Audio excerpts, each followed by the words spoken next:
Hello everyone, Andrew here, and welcome to my Mighty Number 9 review. I've got my Beck cosplay on, so we're ready to go, and this is actually just my equipment from work, which I brought home specifically to do that for some reason, and now I'm going to forget to take it back to work on Monday, and I'm going to get in so much trouble. No, but I definitely felt like I had to make a video about Mighty Number 9, because there's been so many kind of opinions and things floating around, some from people who have played the game, some from people who haven't played the game, but they're seeing like screenshots of it, and they're seeing everyone else's opinions, so they're kind of forming their own opinion without even trying it. I definitely kind of felt like I had to get my opinion in there too. And this is coming from someone who has actually played through the entire game and beaten it as of like half an hour ago. It's like 2:30 a.m. right now, Friday night / Saturday morning, and I beat it at 2 a.m. So, I felt like I really needed to make this video, but I definitely didn't want to do it until I'd beaten the game, so now that I have, this is probably one of the few opinions out there from someone who actually has played through the whole thing and didn't just kind of rage quit partway through. But I'm going to kind of give you, this is also like the only physical thing I have to hold up of Mighty Number 9. It's a pamphlet from EV Games / GameStop, since, we'll talk about that in a second. But so basically, you're going to get my opinion of it, and I just definitely wanted to get my thoughts out there. And maybe it will make a bit more sense after you hear what I have to say. Why, there is kind of so much hate going around, and why generally people aren't liking it. While at the same time, what you're going to hear in my video is that I actually did like Mighty Number 9 quite a bit, but that doesn't necessarily mean that by the end of this video, I'm going to be saying that you should go out and buy it, and you're gonna kind of see how that works. So, I mean, most people probably know what Mighty Number 9 is. It was Keiji Inafune, he left Capcom, Mega Man was going down the drain, Mega Man Legends 3 had been cancelled, and all that kind of stuff. So he says, no, I'm gonna come back and save the day, and he creates this Kickstarter of, like, this Mega Man reboot. And everyone just goes nuts, and it raises like millions of dollars, and just everyone has such high expectations. And this is back in 2013. So now fast forward almost 3 years later, and we finally, after unfortunately, quite a few delays, we finally get Mega Man. Well, I almost said Mega Man Number 9, but yeah, we're gonna talk a lot about Mega Man in this video too, I assure you. But we finally get Mighty Number 9, and just people are just so kind of like about it. And there's two main reasons that I kind of feel that people are their opinions aren't so great. Number one is because I feel like people are kind of just jumping on the bandwagon. The reviews haven't been so great. Overall, people, I think their excitement is just kind of dissipated over time. So they're kind of not in the best mood, especially since so many people backed it. There's so many people out there who are kind of frustrated, and even people who didn't back it and who haven't played it are kind of just jumping on that hate bandwagon. Because I feel like Mighty Number 9 is kind of a fun thing to hate on. It's easy to pick on. It's an easy target. This is like a whole elementary school style thing going on here. So I feel like even a lot of people who haven't played the game are just jumping on that bandwagon. And even people who have played it, it's like their opinion of the game is formed just so early based on all these different negative opinions that are going around that they're not even really giving it a chance. So that's kind of why I feel like there's so much, one of the reasons there's so many negative things out there about it. The second reason is because Mighty Number 9 is an incredibly difficult game, like 100% billion trillion level difficulty. It's insane in a lot of parts, and sometimes it's even kind of unfair difficulty. But we're gonna loop back around to that in a second. So I feel like people, they're playing the game, they're not getting very far, they're not beating levels. When you get game over in a level, you go right back to the beginning of the level, and some of the levels are like really long. And that includes when you get to the boss too. You die to the boss, you're playing the whole level over again. So I feel like not many people like that kind of thing anymore. Most people, they like checkpoints throughout the level. They like to save. They like to have save states. They like Luigi to come in and beat the level when they're having too much trouble. And Mighty Number 9 does not do any of that kind of hand-holding. There is nothing to help you if you get game over. The only thing I noticed is that in the options menu, you can increase the number of lives that you start a level with, and the default was 2, so basically you get, a 2, a 1, then you get a 0 life, so technically 3 lives. I don't know how high it goes, maybe it might go to 9, it might go to 99, so I mean, there is that to help you if you find the game a little bit difficult. At least you won't have restarting the stage every time if you have a lot of lives, because there are checkpoints, just if you get game over, you're right back to the beginning. But yeah, I feel like a lot of people are probably having a lot of trouble with the game, because it is really difficult. And that kind of frustration with the difficulty is then turning into anger. And then that's kind of why, people aren't really giving it a chance, because they're just dying so much. Some people, I wouldn't be surprised if they're not even able to beat anything other than the intro stage. It's just so difficult. For people who aren't, like seasoned retro gamers like I am. So that's kind of, leading to a lot of frustration as well. So those are two reasons I kind of think that there's just so much anger about it. But one legitimate thing that, there are also, of course, legitimate problems as well, but the one biggest one is that there is lag. And it kind of baffles me, how they could have left this in, where you're just playing a level, and sometimes the game will, like, freeze for about a second. Like, the screen will just freeze, and then it will, kind of move forward a second in time to where things would have been. But the problem is, when it lags, it's like your controller just doesn't work for that second. So sometimes you could be jumping over a hole, and then that second of lag happens, so it kind of doesn't register that you're holding the right button anymore, and you just go straight down the hole, and then you die like that. So, that's totally crazy. I can't believe that they kind of left something like that in. So there are problems like that. That's like, how could you not have fixed that before the release? But then there are so many good parts about it, too. Like, there are clearly places where they tried to put a lot of polish, do a lot of good work, and it's not a bad game. People, like, are complaining about the graphics, and of course it looks absolutely nothing like kind of the mock-up image did. I kind of thought, the mock-up image looked really cool. I guess I didn't mention this at this point. I did back the game. I did the $60 kind of actual physical NES box bundle, because people will know that I absolutely love NES. So I had to get that for, what was supposed to be one of the, biggest, most craziest things that had ever happened in gaming. And I'm still super, super, super happy that I backed the game, that I'm getting that box, because like I said, I absolutely loved it.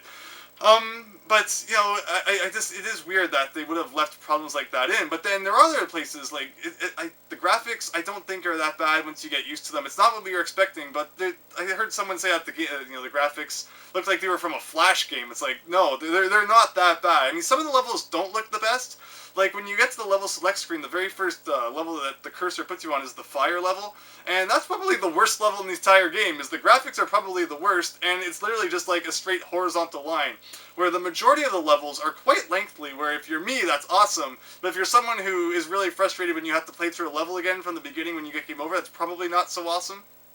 But, most of the levels, they have vertical segments, they have, even right to left segments, they go all over the place, and they're like, zigzags, and they're not just straight horizontal lines. The levels, I think the level design was actually really, really, really well done, and the boss fights, I absolutely love the boss fights, but anyone who doesn't like difficult games is absolutely going to hate the boss fights, because the health bar of the bosses is the length of the screen. That's widescreen now, too, so it's not just, your typical screen, and once bosses get the half health, they kind of have like a second stage where they get, more powered up attacks, and they're more difficult, and if you die, you're going all the way back to the beginning of the boss fight, and if you get game over, you're going all the way back to the beginning of the level. So that's just, part of, I feel like people are probably getting frustrated by that, and while the game has legitimate problems, I think people are being tainted by the kind of frustration that they're getting from the difficulty. Meanwhile, the biggest problem here is, though, that there's kind of two counts of bandwagoning. The one that's happening right now, where people are just kind of jumping on the hate train, but then the second count of bandwagoning that happened back in 2013, when this kind of everyone was backing Mighty Number 9, despite the fact that maybe it wasn't their type of game. The point of Mighty Number 9 is that it's supposed to be a revival of the Mega Man series. Now, most people I hear talk about the Mega Man series, who aren't like retro gamers, they talk about how Mega Man is like the hardest series ever made, and it's like, oh, have you ever beat a Mega Man game for NES? Oh my gosh, I played one of those one time, and they were so difficult. So why are you backing the spiritual successor to that? You're just gonna get frustrated if you got frustrated with the original Mega Man games. Like, if you have not beaten any of the original Mega Man games, 1 through 10, or maybe even some of the Mega Man X games, like 1, 2, 3, 4, 5, maybe even 6. 6 was okay. Mega Man X 1, 2, 3, 4, 5 are pretty good. I wasn't the biggest fan of 6, but the point of this is, if you have not even beaten one of those, if you did not care enough about the original Mega Man games, or if you could not deal with the difficulty of any of the original Mega Man games, what the heck are you doing playing Mighty Number 9? It makes no sense, because the whole point of Mighty Number 9 was supposed to be to bring back what those classic Mega Man games had, and honestly, Mighty Number 9, it feels like my first experience playing the original Mega Man game to a T. They even got the fact that invincibility frames do not make you invincible to spikes. If you're invincible and you touch a spike, you're dead. Just like in Mega Man 1. And there's, cheap tricks, just like in Mega Man 1. And there's even some glitchiness, just like in Mega Man 1. So, I could not have been happier. It was exactly what I backed. It was Mega Man 1 on the PS3, with new levels and new bosses, and it was hard as heck, and I loved it. And that's why, like, it's just, yes, there was problems. There was the lagging, which was the #1 biggest problem, but otherwise I had no problem with the voice acting, the characters, the graphics. They were all fine, and I mean, the story even had a little bit of a twist. You're probably going into it thinking, oh man, this is the most predictable story ever. You know, you got Dr. White, who's clearly just a ripoff of Dr. Light, although Dr. White in one game has more character development than Dr. Light has had in, like, all of the Mega Man games combined, with the exception of Mega Man 8, when Dr. Light turns into Elmer Fudd for some reason, but, Dr. Wowie, but, I mean, it's just, it was perfect. Like, I mean, okay, the game's not perfect, but it was pretty much exactly what I wanted from the reboot. It wasn't everything that it looked like it was going to be based on the Kickstarter project, but it came back, and I mean, just, I didn't know what to think after all the delays, but I had so much fun with the game. But that's why. Because I've beaten multiple times Mega Man 1, 2, 3, 4, 5, 6, 7, 8, 9, 10. Mega Man X 1, 2, 3, 4, 5, 6. Just all the platforming Mega Man games, you know, things like Battle Kid 1 and 2 on the NES, where it's like one hit and you're dead. Like, you need to have patience for these games. If you're someone who gets easily frustrated at games that make you replay parts of levels and who, you know, sometimes have cheap deaths and sometimes you die easily, do not buy Mighty No. 9. The best thing that you could do is, if you want an experience like Mighty No. 9, is there is the Mega Man collection out right now for 3DS, Xbox One, and PS4 that has Mega Man 1, 2, 3, 4, 5, 6. If you don't, like, have any interest in playing the original Mega Man games, then you should not get anywhere near Mighty No. 9 until you have at least beaten those, like, multiple times. And, like, you can't use save states either, because I don't know if the collection has it, but I know, like, if you buy them on the 3DS eShop, you know, you get save states, but Mighty No. 9 doesn't have that. I mean, if you die, it's real. You're going back, you know, to checkpoints. You're going back to the beginning of the stage. There's nothing to save you from those times when you spent like 15 minutes getting to a boss and then you get game over. And that's how gaming used to be, and that was what I wanted. There was no punches held in Mighty No. 9, and just the whole time I'm like, yes, this is the gaming experience that I remember from the early 90s. And it's been like, when was the last time I felt this? So if you're like me, and you've played every Mega Man game like a bajillion times, you have the trophy in Mega Man 10, Mr. Perfect, for beating the game without taking damage. Like, you should be creating a checklist right now of all these things. I've beaten Mega Man 1 to 10 at least 3 times. I've beaten Mega Man X 1 to 6 at least 3 times each. You know, if you have done all of those things, the point of Mighty No. 9 is that, you know, Mega Man had disappeared. Capcom didn't care about him anymore. So Inafune said, you know what, we're going to change that, and we're going to bring Mega Man back. But if you didn't care enough about Mega Man to play the games that already exist, then why are you worried about there being more Mega Man? That's it. Mighty No. 9 is for the person who wants more Mega Man because they have played multiple times all of the Mega Man that already exists. So if you've done that, and you love the challenge, you love the sometimes, you know, frustration, not me, I'm not one of those people who throw my controller at the wall. Every time I meet a challenge in the game that, you know, I can't beat, I love it. I absolutely love it. I had no problem in Mighty No. 9. You know, having to replay levels maybe, you know, 3, 4, maybe even more times, just because there's just, sometimes because of the cheapness, but sometimes because, you know, you get to the boss and you're figuring out the strategy, but it's like, okay, I'm gonna get back there, I'm gonna beat it this time. And then when you get back there and you beat it, it's like the best feeling in the world, but so many people don't feel that. So many people feel like if they don't beat it on their first try, it's frustrating, it's stupid. Why am I playing this? I could be playing a game with like a very, very easy mode. Which, by the way, Mighty No. 9 doesn't have. It has normal mode and hard mode to start you off. And I played on normal mode, and even I thought that was hard, so...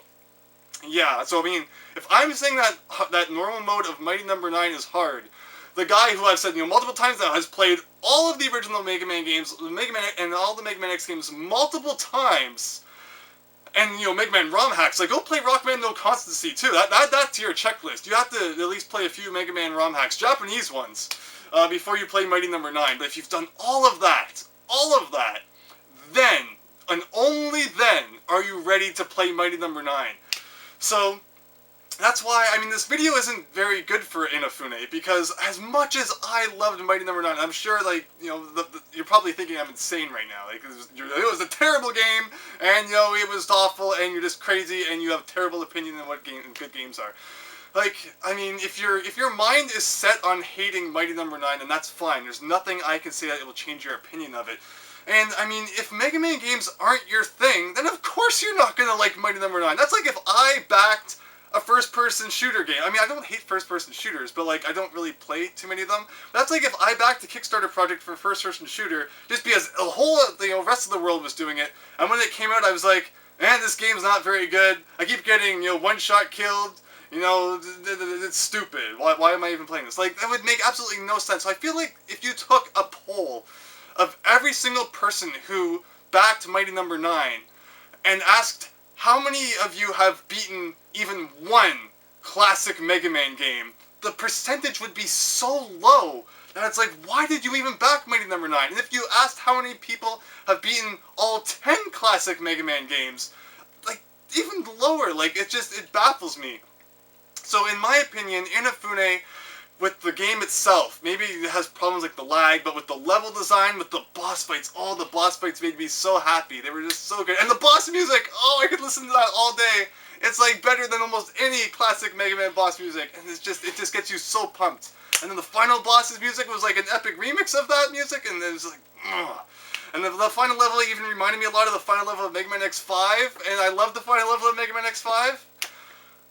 I could fanboy about it all day. I honestly could. But I mean, all the things I'm probably saying, people are like, well, Mega Man X5, I don't even like that game. It was a stupid game. I was playing, whatever, something else at that point. Yeah, I just don't know what to say. So basically, I loved this thing because it was exactly what it was supposed to be. It was supposed to be this. It was supposed to be this. And it is. It is. It just is. And I just love it. I love... is it hanging from the ceiling? Is it hanging from the ceiling? I think it is. Let me see. See, look at this. Look at this. Ninja Gaiden 2. Look at what it says on the front of the box. It's hard to beat Tecmo, but I mean, the point was, hard to beat. Maybe it's a metaphor. Games back then, the company is hard to beat, but the games were hard to beat too. But yet people love them. People love the challenge. But people these days, it's just not the same. But that's not what Mighty Number 9 is. Mighty Number 9 went back to those days when the challenge was like one of the best parts of the game. We lived for the challenge. It wasn't about, all the other things, which I'm not saying Mighty Number 9 doesn't have. I think that the graphics aren't bad. Yeah, it's not, freaking the best graphics ever made. It's not a AAA title. And I mean, it is $20 if you didn't back it, but like, I think Mega Man 9 and Mega Man 10 are like $10 each. And if you look at those, I mean, $10 for like an 8-bit game, and then, twice that for a game like Mighty Number 9, which again, it's not bad. I think that they actually did what they did quite well, with the exception of those problems. So yes, if you're not a huge fan of the classic Mega Man games, you're gonna hate Mighty Number 9. Absolutely. If you haven't even beaten one of the classic Mega Man games, you're gonna get frustrated like there's no tomorrow with Mighty Number 9. But if you're like me, and you absolutely love the classic Mega Man games, you will love Mighty Number 9, and you have beaten all the Mega Man games like a billion times, you will love it. And the funny thing is that the end kind of hints at a sequel, which I will be really interested in seeing if it happens. I mean, I think part of the problem is that Inafune was kind of a bad businessman, where he kind of just tried to start, we had all backed the game, and then he tries to start making with the cartoon and all that, which isn't really needed. Like, I think he should just focus on the game, and he had the whole rash thing going on. So I think part of the problem here is that Inafune's not the best businessman, but I think you also have to give him a little bit of credit, considering this is the first time he's ever created an entire game on his own. And I think they did pretty well, with the exception of those problems, which hopefully they'll patch at some point too. Hopefully it's not like Sonic 06 where they just, forget that it ever happened. Hopefully they fix those problems, and I hope there's a sequel. I honestly hope so. But I mean, it's not very good if in a review about Mighty Number 9, where I say I love it, I'm telling you to go and buy the Mega Man 1 to 6 collection instead of Mighty Number 9. But I mean, it's just such a good game. And hopefully there's enough money left over, he creates a sequel, because I loved it. I loved Mighty Number 9, but you might not love Mighty Number 9 for those reasons. So please, post down below what you think. Do you think I have some legitimate points? I mean, I loved it. That's not an arguable point. But if there's anything else you would like to know about the game, just feel free to ask, and I'll answer the best I can. But, I'm quite happy. I'm quite happy. But if you're not a fan of this, you're not going to be a fan of this, and that's what people need to realize. But you know, before what time is it now? Now that I started, it's like almost 3 a.m. So I loved it. I hope that you love it too. But if you haven't played and beaten the classic games, definitely do that. So before I go on anymore, thanks for watching this. Hope you enjoyed. Hope to see you next time for something different. So thanks and see you later.